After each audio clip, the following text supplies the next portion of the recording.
بسم اللہ الرحمن الرحیم۔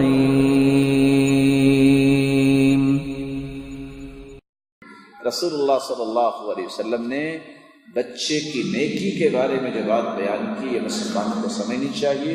بہت سارے بچوں کی تربیت میں فرق کیا آتا ہے، اس کو ہم نے آزاد نہیں کروایا، اس کا عقیقہ ہی نہیں کیا، اور نام رکھا ہے تو اپنی مرضی کا رکھا ہے۔